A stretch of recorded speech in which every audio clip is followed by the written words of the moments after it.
Hi folks, James Donaldson again. I just wanted, as I promised to keep doing, to just offer some more sort of thoughts and tips about managing our fears and anxieties during this really challenging time we face at the moment.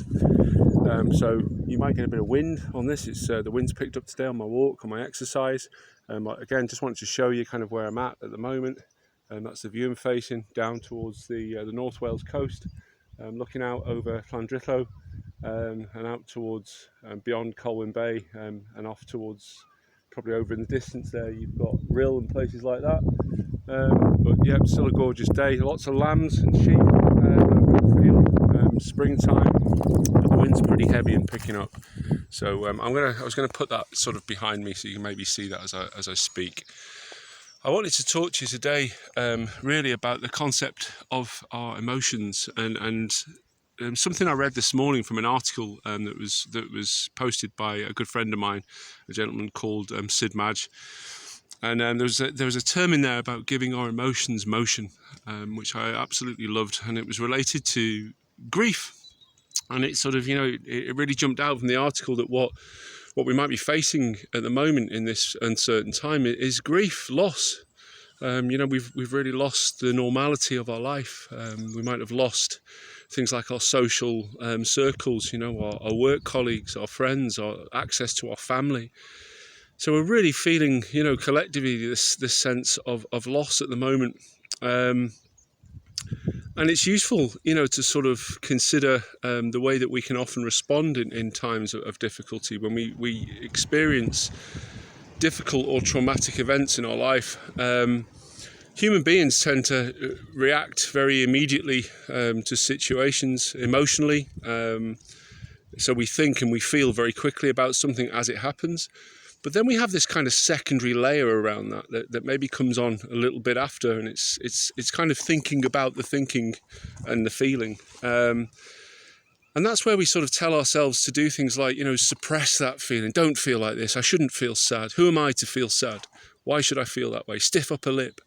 Just get on with it. And these mechanisms can be really useful. They stop us from being paralysed. But they can also cause us to suppress our emotions, to bury things quite deep down. And I've certainly in my work as a soldier historically, and supporting other soldiers, seen those points in people's lives where their suppression of emotion comes bubbling up and it's uncontrollable and unmanageable. Particularly those people who've had, quite significant traumatic experiences. And often people can be sat there wondering why they feel so sad about something or so angry about something or so scared by something. We often get our emotions confused too. I mean, I mentioned two there. Sometimes people go around defining themselves as angry. And often anger is just a response to another emotion, such as fear or sadness or loss.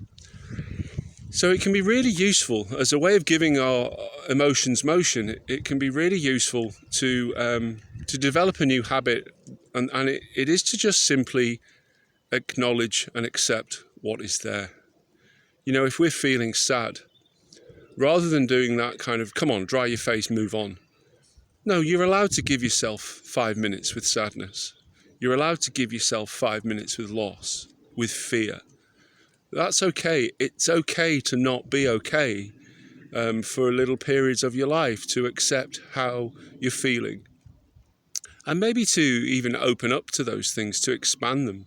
What does sadness feel like for you? What does loss feel like for you? Where do you feel it in your body? Where don't you feel it? Where's the edges?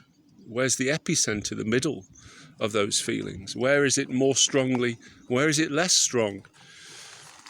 And we're allowed to be with that, to allow that to just come and go. I was speaking to a good friend yesterday about the concept of using bubbles in the teaching of mindfulness. I thought it was an excellent method because it occurred to me that to create a bubble, you have to literally breathe life into it. And it's the same sometimes with the way that we are with our emotional management. We breathe life into it and we hold on to it by suppressing it. The way to let it go, the way to give it motion, is pretty much like a bubble, to just leave it, float through the sky, observe it, and let it pop, all by itself. And I think that's a really great analogy. Often I use clouds in the sky, that bubbles are like clouds. You know, they appear, they drift across our sky, and they disappear, whether light and fluffy, whether big and stormy. Or they're like leaves, you know, on a river. And we can imagine ourselves on a riverbank watching our difficulties, our emotions, our thoughts just pass by. We're not trying to push them on. We're not trying to move them on faster. We're just letting them quite naturally take their own journey and be. So whatever you're being with right now, I urge you to be with it simply, to just open up to it, to not try to suppress it, to not try to push it away, no matter how big or heavy it feels. If it does feel like you're experiencing lots and lots and lots of emotions, like they're uncontrollable, like they can't escape you, then it might be time to reach out and ask for some help from somewhere. There are plenty of places, even in these difficult times, where you can get on a phone or you can get online and you can reach out to someone. It might be worth offloading to a good friend, someone you know will listen. And of course, I'd offer that to you. If you've got no one you feel you can talk to, I'm always here, I can listen.